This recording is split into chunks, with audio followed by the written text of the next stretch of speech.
So the Green Bay Packers finally released the contract details on Keisean Nixon's new contract with the Packers. We've been waiting for about a week now just to see what the full contract details were like for Keisean Nixon. We saw all the other contracts, including Josh Jacobs, Xavier McKinney, Corey Ballantyne, A.J. Dillon, all of which we could see the full contracts. We were just waiting on Keisean Nixon to get a official salary cap update once that contract came out, and it finally did this morning. So in today's video, I'm going to give you an official Green Bay Packers salary cap update, take a look at all the new deals, all the deals that have been made since the start of free agency, and where the Packers currently sit. Go down and click that subscribe button if you want more Packers news, analysis, and updates, such as salary cap updates, NFL draft updates, and of course, free agency updates. You'll find that all here on this channel, everything Green Bay Packers, so go down and click subscribe if you haven't already. All right, so diving down into the salary cap and all of the contracts, bringing up the screen here, you can notice one thing right away is that Devondre Campbell's deal is crossed out, but he's still accounting for a $14 million cap hit. This is because he was a post-June 1st designated release, meaning they're going to save more money this year and push some of that bonus into 2025, but they don't get that money yet. Considering it's a post-June 1st release, they won't receive this $10 million in cap savings until June 1st. A lot of us thought that that would happen at the start of the new league year. In the middle of March, they'd receive that money, even though it was a post-June 1st designated cut. That is not the case. They actually do have to wait all the way until June 1st to get this $10 million. So until then, Devondre Campbell is still going to account for $14.2 million against the cap. And of course, this does hurt in case if the Packers were, say, going after some other free agents, but most of the high-end free agents that are going to cost a lot of money are already gone. So some of the remaining free agents that the Packers may sign likely won't cost that much, and they still have money to move around and maybe sign a few of those, which we'll get into. The Packers also didn't decide to touch Elgton Jenkins, Jaire Alexander, and Kenny Clark's deal, which I'm on board with. You know, it seems like the past few years we've been so used to these restructures, adding void years and pushing money out to the future over and over and over again, kind of setting yourself up to continue to pay it and kicking the can down the road. And the Packers not touching these deals, it's setting themselves up for a salary cap healthy future.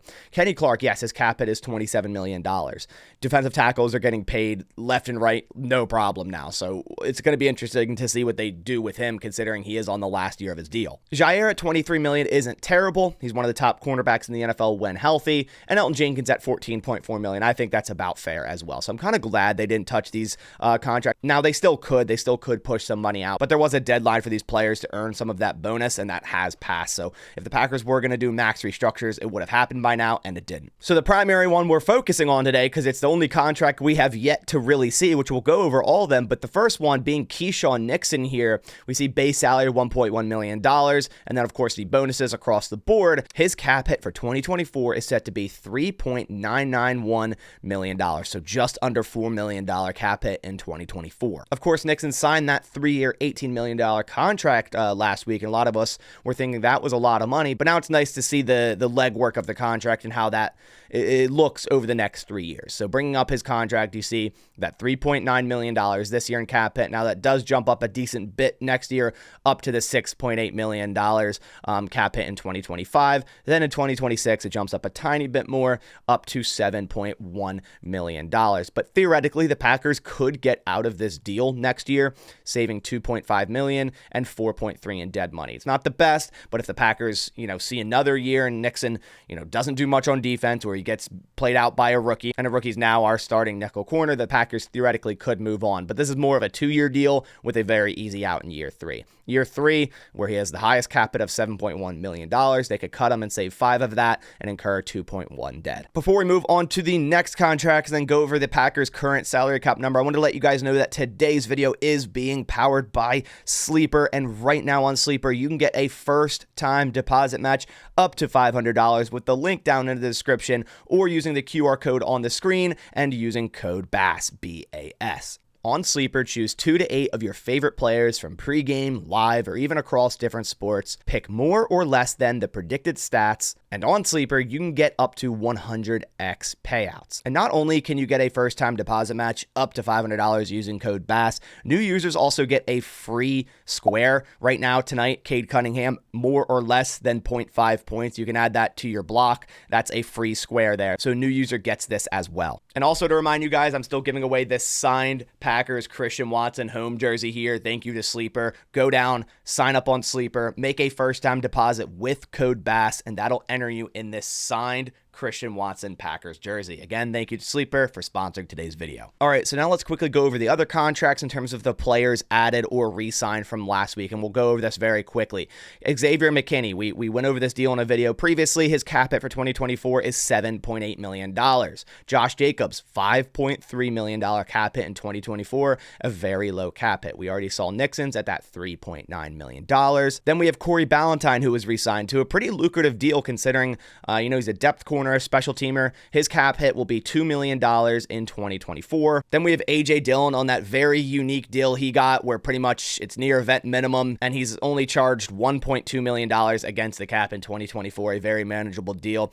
It was great work by Russ Ball with this one. Then finally, we have the two remaining re-signings, Tyler Davis and Christian Welch. They're right next to each other actually. Tyler Davis at $1.075 million cap hit in 2024 and Christian Welch at a $1 million cap hit in 2024. So right now, the official cap space for the Green Bay Packers is $21,099,879. Now remember, this is without the $10 million from Devondre Campbell. So when June 1st hits, they'll gain yet another $10 million. Now, right now, Over the Cap has an estimation that the Packers draft class will cost $13 million. Now, right now they have 11 picks. They're tied for first in the NFL with the most draft picks. That won't remain. Gutekunst is going to use this ammunition and move around the draft. I highly doubt they'll end up drafting 11 players, so that number won't be as high as 13 million, maybe more so around $10 million. So that kind of just negates with Devondre Campbell's money, right? Like they're going to use that when spending on the new rookie class. So the Packers are currently at $21 million in cap space. There are still some free agents that they could go after. I did release a video the other day going over some of the remaining free agents. It did include Kevin Zeitler, who hours after the video I made was signed by the Detroit Lions, which of course, like every time I make a video like that, I mean, without fail, one of those players gets signed the next coming hours. But there are still some available free agents. You know, if the Packers wanted to dive back down into the safety market, there's players like Julian Blackmon, who was really good last year. The Packers could add into that room with McKinney, or they could sign a veteran linebacker or a veteran offensive lineman. Nonetheless, the Packers still have money to potentially make some moves still in free agency. So finally, all the contracts from the previous week have been released. It felt like we were waiting forever for this Keisean Nixon contract. I don't know what was taking it so long. Usually it's a couple days and it's like even that is long, but it's the Green Bay Packers. They really don't like to release stuff until they really have to, so it makes sense. But finally, that all came out and we see the Packers are at $21 million in cap space. But I appreciate you guys coming out to the video. If you could, please leave a like down below to support the channel. It helps a ton. But I'll catch you on the next one. Thanks for watching. And as always, go Pack Go.